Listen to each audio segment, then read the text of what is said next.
Hey guys, what's up? It's me, Saint Raven here, doing a deck profile, as you can see, for my Archfiends deck. I'm going to be wrapping up the Archfiend archetype for now, keyword for now, and move on to another deck. And I wanted to kind of explain how the deck fully works, because not every card was able to get shown. So, getting started, the three main monsters, I don't know how to phrase this. The boss card of the deck, we've got Emperor Archfiend Emperor, the first level 4. Here's your boss card, big 3k beater, 115, sorry, 1500 under his effect being normal summoned.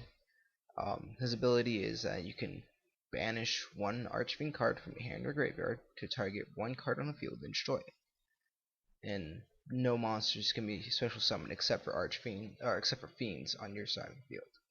So it has its drawbacks, and it's a really powerful card. That's at 3. Now at 2, we have Cavalry Archfiend Cavalry. His effect is, when this card is destroyed and sent to the graveyard, you can target one Archfiend monster in your graveyard, except for himself, and special summon that target. It cannot attack this turn. Now, this can be either Genesis. I hate how they have these wrong names on there. It could be Emperor, it could be an Heiress, it could be a Trance, whichever you want. 2 copies of that. Next one, Secret Sec Druid Drew. This card's effect is basically, it's basically just a 1-card Xyz. You normal summon him, you target one dark monster in your graveyard with 0 attack or defense, level 4, except for himself. Special summon that monster, and face up defense, its effect's negated. You can use this effect once per turn. So you use it with Cavalry, making up rank 4. And for your last level 4 Archfiend, Trance Archfiend, once per turn you get to discard one Fiend monster from your hand, and this card gains 500 attack points. And when he's destroyed and sent to the graveyard, you could target one of your banished dark monsters and add to your hand, which goes well when you have battle faders, any monsters that Emperor banishes. It really does kind of play well together. Armageddon Knight becomes a searcher because of his ability to send one dark monster from your deck to the graveyard. You send an Heiress, you get to search your field spell, you get to search your Archfiend's Roar, excuse me, and you can search any of your Archfiend monsters except for herself. Tour Guide, self-explanatory. Tour Guide goes in, you can summon her, go into Heiress to make your rank 3s. Powerful combination. Heiress, your main searcher of the deck and most important card. When she is sent to the graveyard by being destroyed or being sent by a card effect, you can add one Archfiend card from your deck to your hand except for herself. You can use this effect once per turn. Battle Fader, pretty understandable there. Opponent declares a direct attack, negate the attack, end the battle phase. Now, onto the spell cards. One Allure of Darkness. You're playing an all-dark deck. You can risk one of them to draw 2 cards.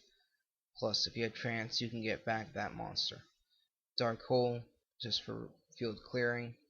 1 Soul Charge, mainly because I don't like playing Soul Charge all that much. So just playing 1 in the deck gives me at least access to bring back, any of my cards. I'm running 3 Call the Haunted and 3 Archfiend's Roar. Like, I really don't think I need that much monster recursion. 1 Foolish Burial, same reason why you play Armageddon Knight. You activate it, ditch an Heiress, search a card. I'm only playing 2 MST, mainly because we're really coming out of the artifact era, so might bump it back up to 3, but you've got Archfiend Emperor who can pop, so it's not all that essential. 1 Book of Moon, threat cards out of the way. Falling Down, basically it's a snatch deal for Archfiends. As long as this card effect says, destroy this card, there are no Archfiend cards on the field, on your side of the field. So this actually works with the field spell as well. which we're playing 2 copies of it. This is actually a very important card in the deck. I think I'm only playing 2 because I have 2 in real life. I might bump this up to 3 for something. But all Fiend type monsters gain 500 attack points. You can target 1 Archfiend monster you control, banish 1 other Fiend monster you control, and if you do so, special summon from your hand, deck, or graveyard 1 Archfiend monster with the same level as the targeted monster. You can only use this effect once per turn. Trap lineup: 1 Bottomless, 1 Trental Tribute, self-explanatory. Eradicator, Epidemic Virus. There's a lot of you've got 4 targets that you can use this with. In particular, Emperor, if you can special summon him, and Trans Archfiend under the field spell. He's a target with his effect. Next, 3 copies of Archfiend's Roar, basically a chainable trap card that allows me to special summon 1 Archfiend card from my graveyard by paying 500 life points. Destroyed at the end of the turn and cannot be tributed. 2D Prisons, for battle traps. Evac, self-explanatory, and 3 Call of the Haunteds. Same reason why I'm playing the Archfiends. Allows me to special summon back my heiresses and the other monsters I have in my graveyard that I need. And it's really great if they go MST on Call of the Haunted, because I can chain it, special summon Heiress is destroyed, get a search off. Onto the extra deck. 1 copy of number 103, Ragna Zero. Kind of a staple card. Fire Fists aren't really seeing that much play nowadays, so it's really falling out in use, so I might take her out. Evil Swarm Thanatos. This is a card that I personally put in there. Basically, it's an monster effect counterpart to Omega, which states once per turn during each player's turn you can detach 1 Exceeds material from this card. This card is unaffected by the effects of other monster effects. So this really kind of comes in play because if you just summon up this, your opponent can't 101 it, your opponent can't Castell it, they can't Diamond Dire it or anything like that. They want to try summoning Evil Sworn Exciton Knight, they can't do it. So it's a very good card that allows you just to summon up a monster and not have to worry about protecting against monster effects, because it does it itself. Corner Black Ship sending is a really important thing. A lot of cards. I mean, we're not really seeing Hat as much now that we're seeing other decks like Tellarknights, Shaddolls, and Burning Abyss, so it's not as useful as it used to be in the Hat era. So 101, very important card. I mean, no need to really explain this. Castell, an alternate to 101. I mean, it's just really kind of good to get rid of problem cards.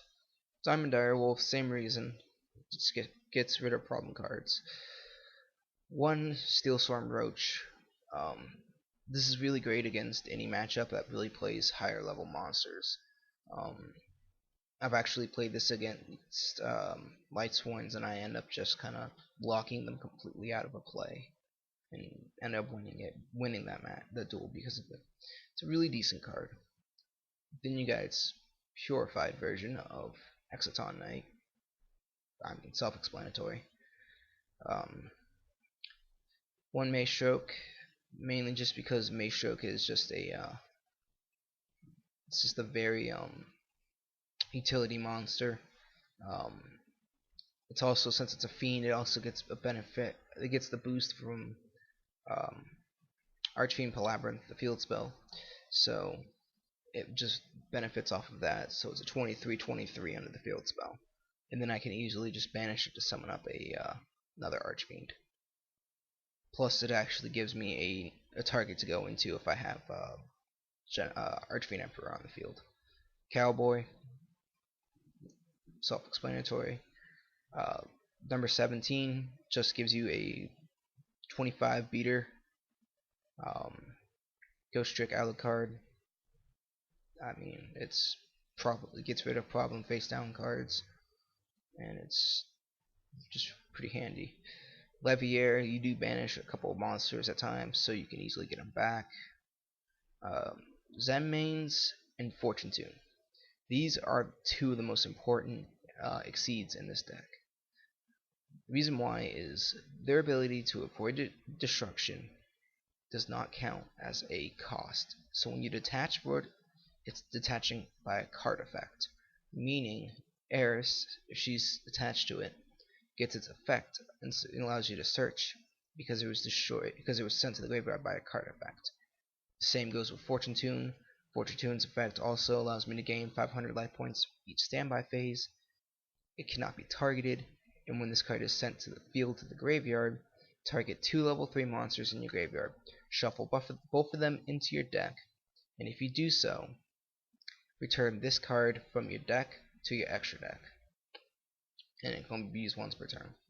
So basically, that just means that you don't go really negative by using this card because you just get those resources back into the deck.